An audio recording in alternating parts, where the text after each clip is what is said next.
شرک، بدعت، خرافات، یہ بھی بہت اہم ہے۔ اگر خواتین کا اگر ہم محاسبہ کریں گے تو خواتین شرک کے میدان میں فرسٹ درجے پہ، بدعت میں فرسٹ، خرافات میں فرسٹ۔ کنڈے، بارافات کا مہینہ چل رہا، اب دیکھیے آپ لوگ کیسا ماحول رہتا گھروں میں۔ بارافات منائی جاتی، کنڈے منائے جاتے، ہر ایسی رسم کو، ہر ایسی چیز کو منایا جاتا ہے جس چیز کے بارے میں شریعت نے حرام قرار دیا ہے، شریعت نے بدعت قرار دیا ہے، ان تمام اعمال کو کیے جاتے ہیں۔ شرک کس طریقے سے؟ ایک تو اللہ کی ذات پر بھروسہ ہے، الحمدللہ ہم تمام کا ایمان ہے کہ ہم اللہ کے اوپر ایمان لائے، اللہ کی ذات پہ ہمارا یقین ہے، ہمارا جینا، ہمارا مرنا، ہر چیز اللہ تعالیٰ کے خاطر ہے۔ لیکن ان میں بھی کچھ ایسے لوگ موجود ہیں اللہ کی ذات پر ایمان رکھتے ہوئے بھی دوسروں کو بھی مانتے ہیں۔ کیا کہتے ہیں؟ اللہ ٹھیک ہے ہم مانتے، سب اللہ کر رہا، لیکن ہم ساتھ میں یہ مرشد کے پاس بھی جاتے، ہم یہ مولوی کے پاس بھی جاتے۔ کیوں بولتے؟ یہ ذریعہ ہے۔ کیسا ذریعہ ہے؟ اللہ اور بندے کا ڈائریکٹ کنیکشن ہے، ڈائریکٹ کنیکشن۔ ہم کو کوئی چیز چاہیے، ہم کو کوئی چیز طلب کرنا ہے، ہماری دعائیں قبول کرانا ہے، ہمیں کوئی چیز اللہ سے مانگنی ہے، طلب کرنی ہے، دعا کریے آپ۔ فرض نماز کے بعد تہجد میں اٹھ کر دعا کریے اللہ تعالیٰ سے، اللہ تعالیٰ ہماری دعاؤں کو کس طریقے سے سنتا، تعجب کریں گے۔ لیکن ذرا طبیعت خراب ہو گئی، ذرا کچھ ہو گیا، غیروں کے پاس چلے جاتے۔ تعویذ اور گنڈھوں میں خواتین آگے، جادو، شیطان۔ اگر ہم ایسے ماحول، درگاہ یا کہیں پر اگر ہم جا کے دیکھیں گے تو خواتین کی تعداد بہت کثیر تعداد میں موجود ہے، بے حیائی کے ساتھ ان لوگ کے پاس جاتے، اور اللہ کے اوپر جس کا یقین، ایمان، توکل، بھروسہ نہیں ہے، وہ لوگ غیروں سے جا کر مدد طلب کرتے۔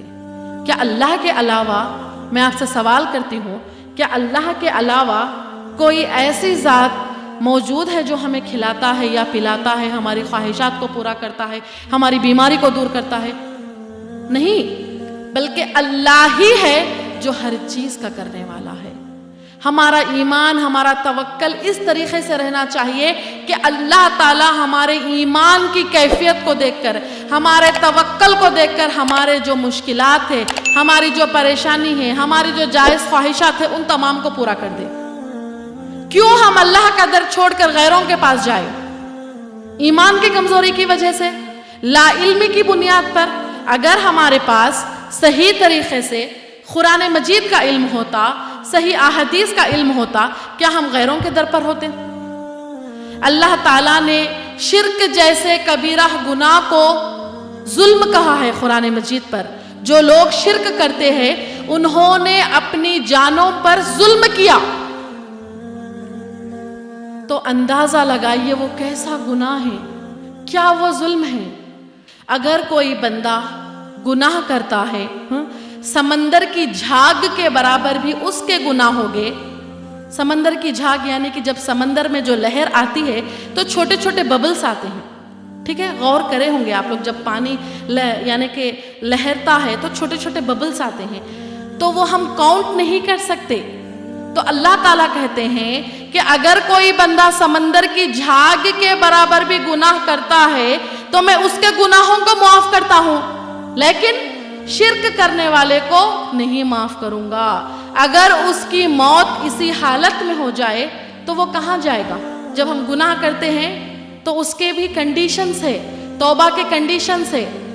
اللہ تعالیٰ سے سچی توبہ کرنا چاہیے، دوبارہ گناہ نہیں کرنا چاہیے، یہ کنڈیشنز ہے نا۔ توبہ کر رہے، گناہ کر رہے، توبہ کر رہے، گناہ کر رہے، کیا یہ چیز صحیح ہے؟ نہیں ہے نا۔ تو ہمیں بھی اگر جو لوگ یعنی کہ جو ایسے جان پہچان میں ہمارے خواتین ہیں، رشتہ داروں میں ہیں، فرینڈز میں ہیں، تو ہمیں کیا کرنا چاہیے؟ ذمہ داری ہے ہماری، سمجھانا چاہیے، انہیں بتانا چاہیے کہ یہ غلط ہے، یہ صحیح ہے، یہ شرک ہے۔ جو آپ غیروں کے پاس جا رہے، جو غیروں کے پاس طلب کر رہے، جو تعویذ ڈال رہے، یہ اسلام میں جائز نہیں ہے۔ تم اللہ سے طلب کرو، اللہ سے مانگو، اللہ تعالیٰ تمہیں دے گا۔ بدعت، ہر چھوٹی ہر نئی چیز کو بدعت کہتے ہیں، ہر نئی چیز کو۔ پلک کے بال ایسا بار بار آنکھ پرکھ رہی، چھوٹی چھوٹی مثال دے کر بتاتی ہوں میں، آنکھ پرکھ رہی یعنی کہ بار بار آنکھ مار رہی، تو کہتے کہ کچھ ہونے والا ہے، دودھ ابل کے گرا پیسے آنے والا ہے، کھٹکا مارے گھر میں لڑائی ہوتی۔ کیا ہمارا ایمان ایسا ہے کہ دودھ ابلنے سے پیسے آئیں گے، کھٹکا مارنے سے لڑائی ہوگی؟ کیا ہم یعنی کہ ایسے کیسے مسلمان ہم ہو گئے ہیں جو ہمارا ایمان ان چھوٹی چھوٹی چیزوں پر ہے؟ کیا صحابہ اکرام، نبی اکرم صلی اللہ علیہ وسلم نے کبھی ایسا کیا ہے؟ دودھ اگر ابلنے سے پیسے آتے تو خواتین کو تو پیسوں کی بہت ضرورت ہے، دن رات دودھ لیتے رہیں گے، ابالتے رہیں گے اور پیسے آتے رہیں گے۔ صحیح ہے نا بات؟ تو ایسا ماحول بنا ہوا ہے، تو اللہ تعالیٰ ہماری حفاظت کرے ان تمام برائیوں سے، ان تمام بدعات سے، خرافات سے، شرک سے۔